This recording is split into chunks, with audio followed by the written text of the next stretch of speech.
A slippery white powder, discovered by accident in 1938, promised to make life cleaner, faster, better. The world called it a miracle, Teflon. But buried beneath its rise was a decision that would poison communities and spark a global scandal. How did everyday convenience become one of the greatest chemical betrayals in modern history? The answers start in a laboratory and end where few expected. Roy Plunkett arrived at the Jackson Laboratory on an ordinary morning in 1938, expecting just another day of chemical experiments.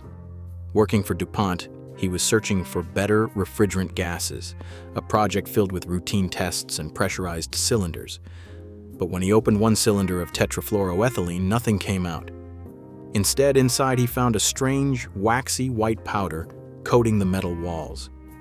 This unexpected substance did not dissolve, did not react, and it resisted heat and chemicals in ways no one had seen before.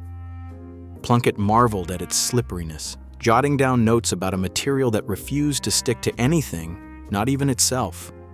It was an accidental discovery. He named it polytetrafluoroethylene, and the letters PTFE became its shorthand. In an era hungry for scientific marvels, this new polymer seemed almost magical. At the time, there was no hint of the global consequences it would one day carry. DuPont wasted no time turning its laboratory marvel into a household name. In 1945, the company trademarked the word Teflon, stamping it onto a new era of American optimism. At first, Teflon's heat-resistant non-stick coating found its place in industry, lining valves, sealing gaskets, and even protecting vital components in the race for space and military supremacy. But the real transformation happened in the 1950s and the 1960s. DuPont's marketing machine flooded magazines and television with images of gleaming kitchens and effortless meals. Slogans like "The miracle of science" promised a future where food slid from pans with nothing left behind but shine.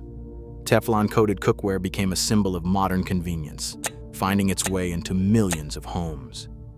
By the time the decade closed, the DuPont brand was woven into daily life, its promise of progress sold as pure benefit, while the true cost remained hidden just out of sight. By 1951, DuPont's Parkersburg plant was using a new chemical, perfluorooctanoic acid, known as PFOA, to create Teflon's flawless surface. Teflon had promised to make cooking and industry cleaner and easier. PFOA belongs to a family of compounds now known as PFAS, commonly called forever chemicals. Unlike ordinary substances, PFAS do not break down. They resist heat, water, and even the passage of time, building up in soil, rivers, and living bodies. Each year, tons of PFOA waste poured from the factory into the Ohio River and drifted invisibly through the air.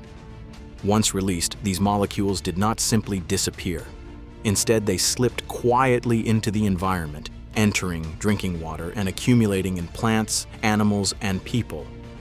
The property that made Teflon so desirable, its refusal to stick or break down, became an invisible threat, one that would linger for generations. The story of Teflon's rise was already shadowed by a chemical that would prove impossible to erase.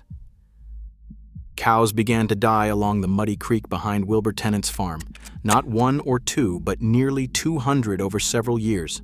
Some had swollen organs, some were born deformed with teeth black and brittle.